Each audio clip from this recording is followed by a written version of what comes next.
I'm not really sure where this is going. It's going to start, I think, confessionally, maybe. A bit of my background, because what I'm trying to understand here is, what is it? I guess a question that has always plagued me since I was a little boy, because my mom believed that we were Cherokee. Whether that's true or not, I still don't know. I mean, whether her belief is true. She says that her father was, in her words, full-blooded Cherokee. I've seen no evidence, but I don't know what kind of evidence would exist, because this would be in the late 1800s. This would be during a time of upheaval. This would be during a time of the Trail of Tears. So what evidence could there be? There are the Dawes rolls that we can look at. But of course, if you're trying to avoid deportation, you might not register. And how good were the registration rolls in southeastern Kentucky, Virginia, along the Appalachian Trail? Who knows? What's important to me is this idea that I am, or I have, indigenous blood, a quarter or an eighth.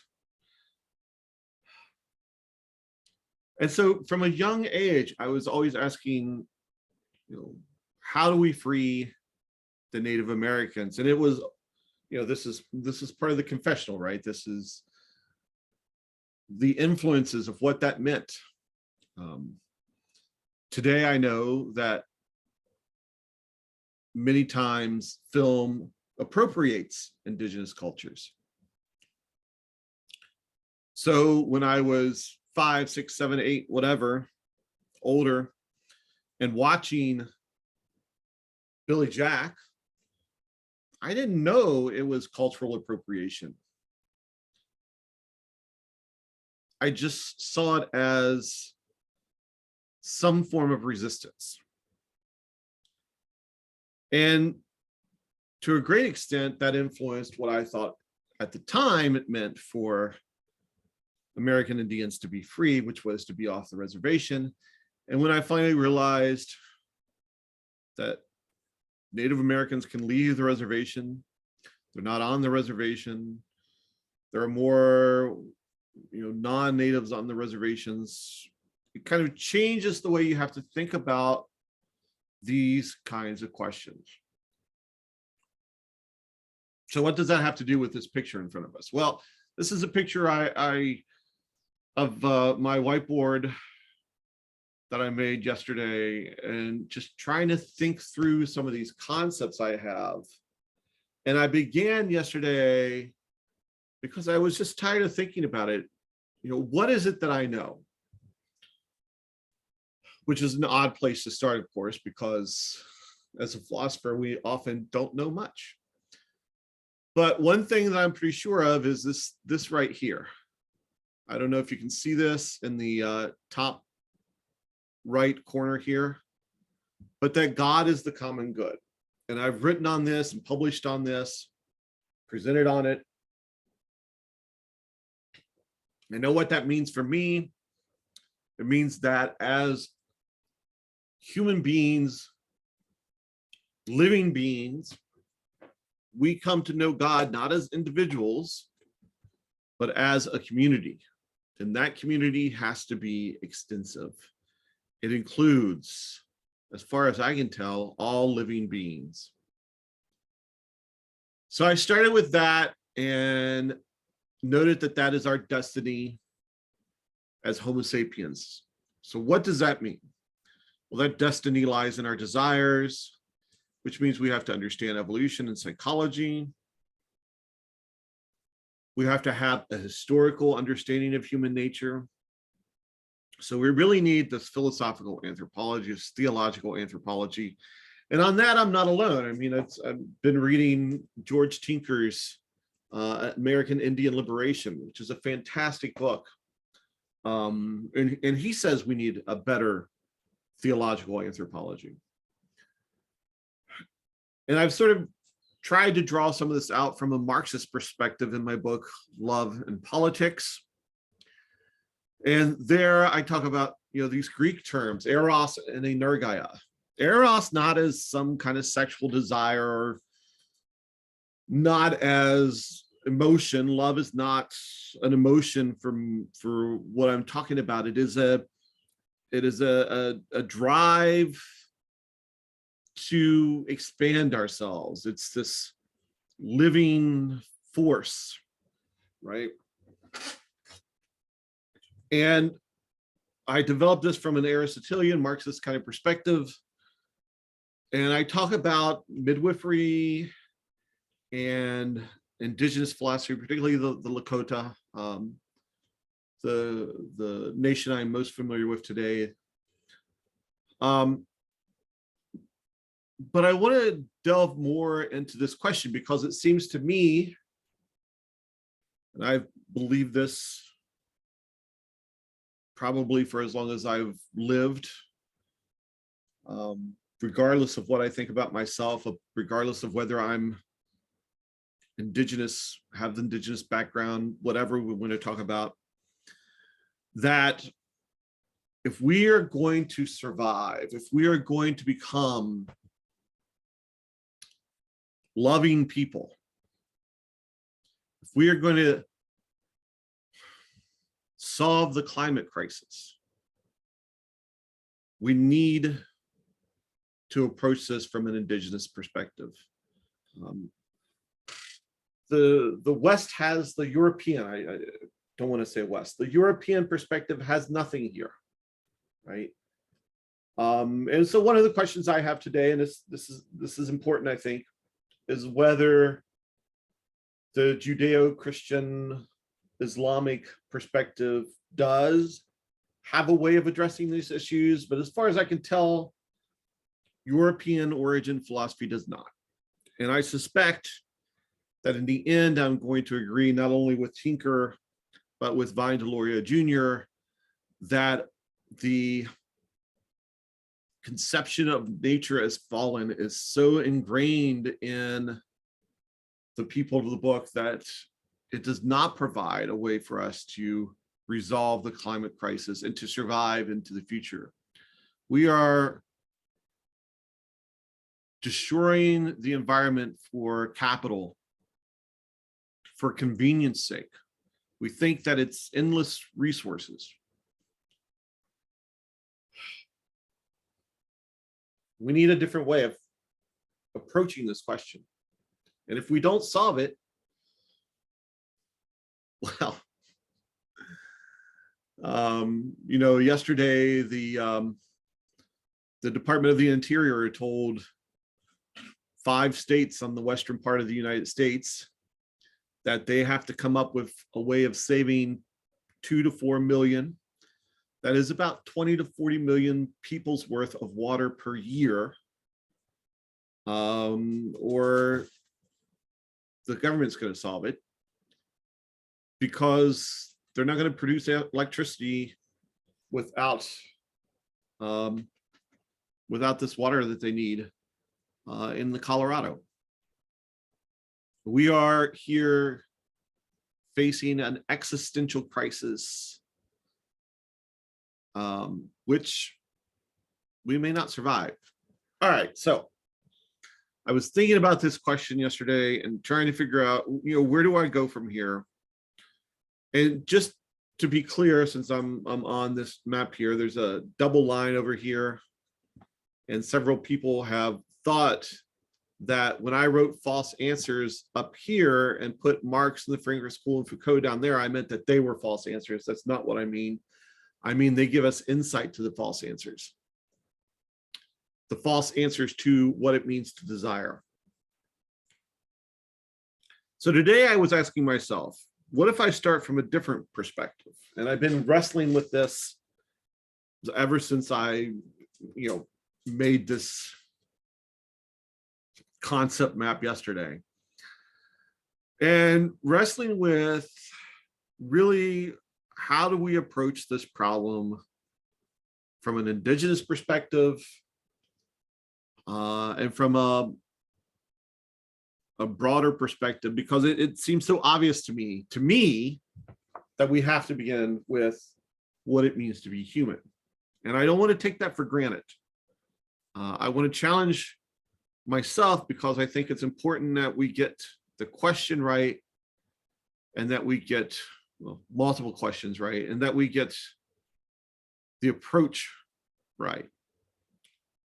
And so, I started with these questions. Why can't we, and why don't we just love one another, right? That's what we really need, but we don't, right? And that goes over here with these false answers. And one reason is because of political economy.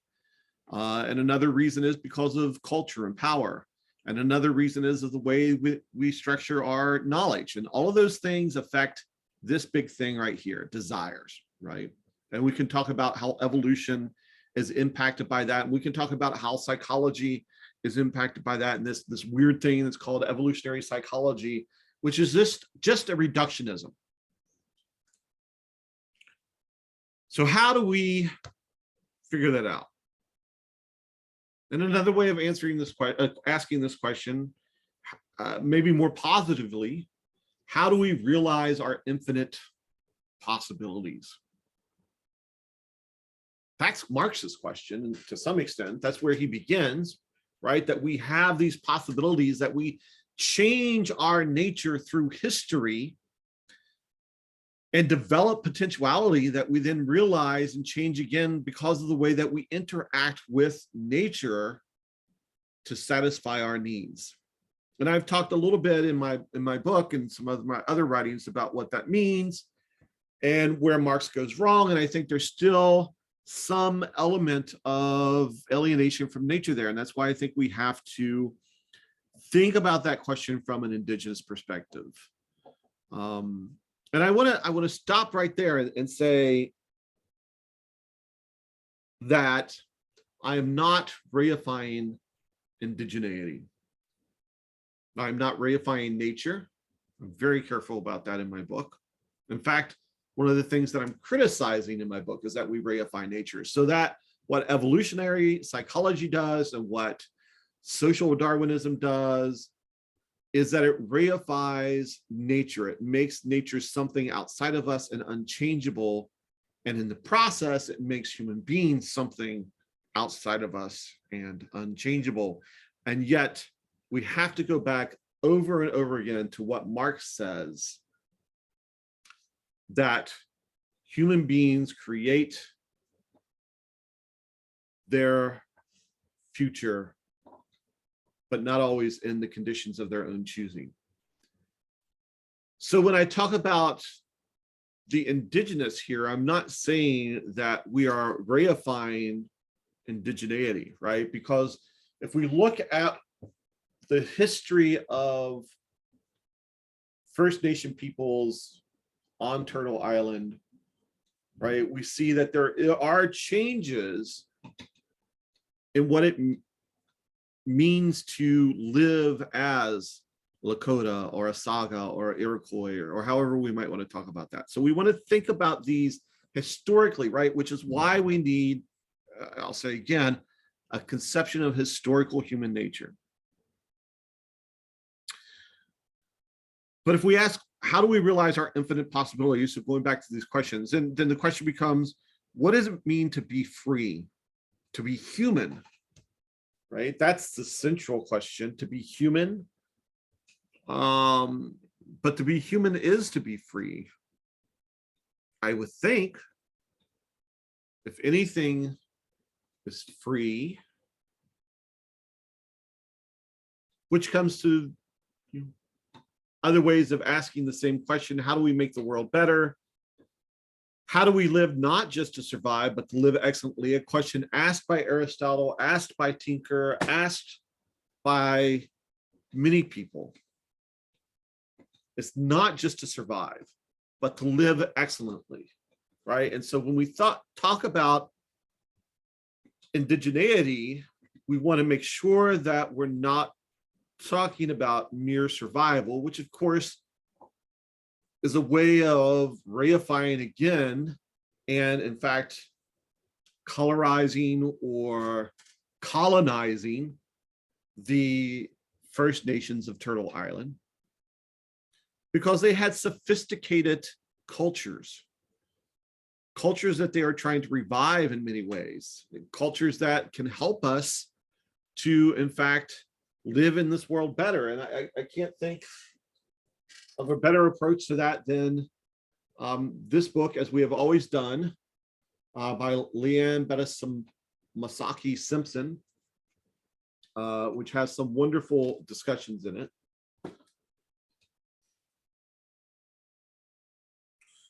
When I think about indigeneity, whether we're talking about Simpson or Tinker or Deloria, and Tinker makes this clear, we're talking about how do we relate to each other, right? But when we ask that question, it cannot just be, again, and I say this again, it cannot just be a question about how human beings relate to each other. It has to be a question about how all living beings relate to each other. And I think it's important to recognize that. And I draw this out a little bit in Love and Politics when I talk about Eros and Energia, because these are the way that we can think about what it means to be a being at all. Any being is erotic. It has this capacity to act. It is always acting, right? And to act in certain ways.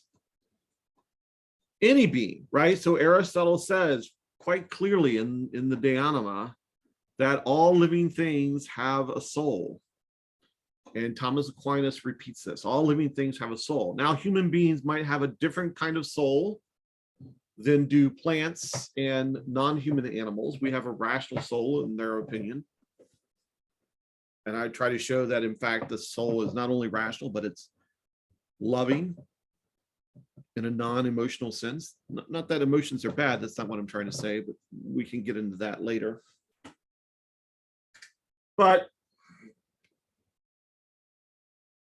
And so there's a connection there, and I've written about this in a paper. There's a connection there between all living beings in the way that Aristotle thinks about them, and in the way that a variety of indigenous people on Turtle Island think about it.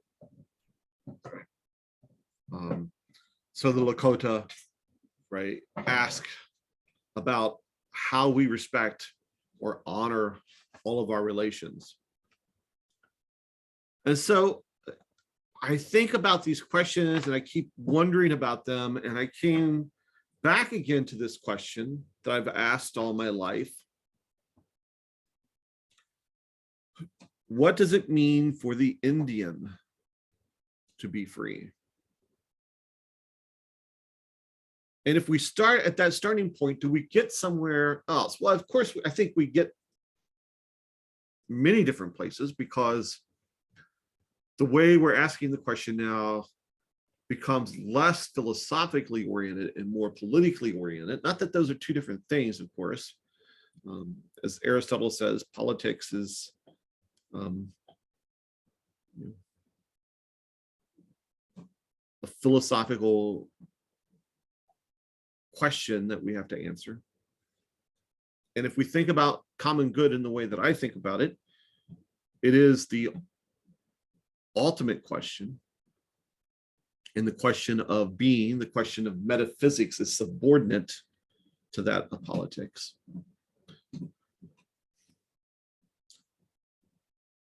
But when we ask that question, what does it mean for the Indian to be free? Now, I think what we see in a variety of writers, Simpson, Tinker, Deloria, Cohart, and when we read about indigenous peoples we see this desire for self-determination, not just individual determination, because that question is for at least all of the indigenous nations that I know of on Turtle Island, subordinate to the question of what it means for us as a people, right? Because relationship comes first. So when we think about that in relation to these questions, for me, it comes back to this notion of the common good. Because as I've defined the common good, it is about our relationality. And I think this is where Maritain and the Catholic hierarchy has gone wrong.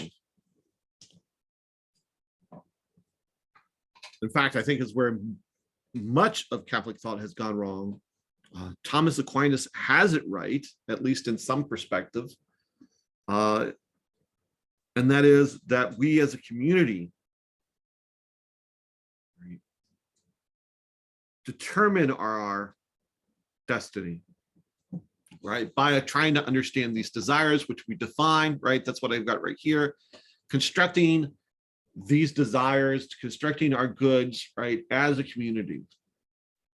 Now, in the end, that means that part of what we're doing is trying to come to understanding what God is, or who God is, or however we want to say that. So any attempt to define something as heresy, to harm those who have alternative ideas of God, is, in the end, inhuman, dehumanizing. It is impossible to get to God from a perspective that denies the voice of the other, because of the kinds of creatures we are. So asking the question, what does it mean for the Indian to be free, gets us to a similar starting point about common good, and gets us back here to these questions, I think, about what it means to be Homo sapiens. That's what HS is there, right? And when we think about political economy and technology, culture, right, we can learn much, not from appropriating. And I want to emphasize that I struggle constantly to make sure that I'm not appropriating any indigenous perspective. I do not want someone 50 years from now to tell a person who has read my writing that I have appropriated the way that I learned that Tom Laughlin appropriated Hopi culture to make his Billy Jack.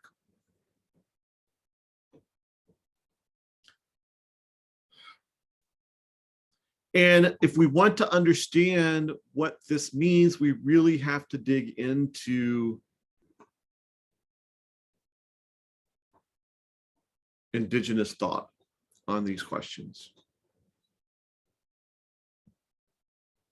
What does it mean for the Indian to be free, except to be able to satisfy his or her desires in his or her community?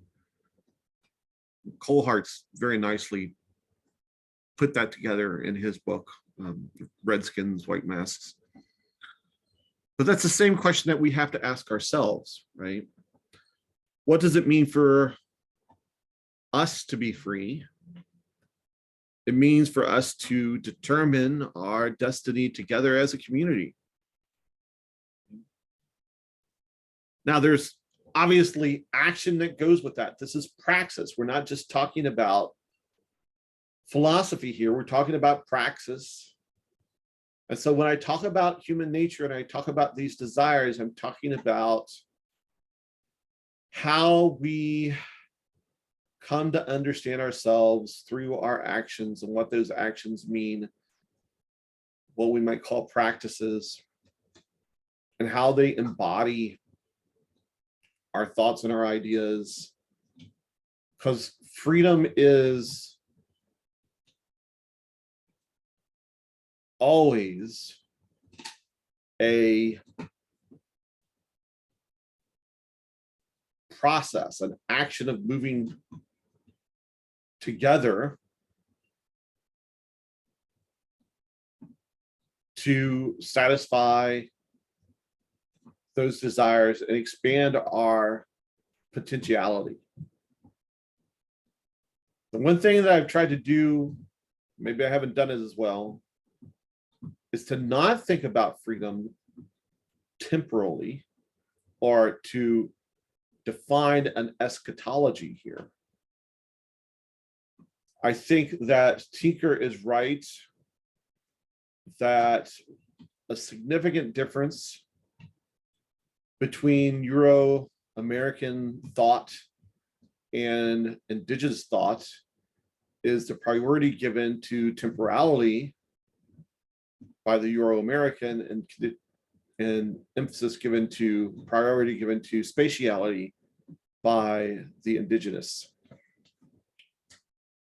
And we want to keep that in mind, because when we're talking about moving forward, about being free, we're talking about being free in a particular place, not about being free in the future, but about being free here. Okay, so this began as a confessional. I wasn't really sure where it was going to go.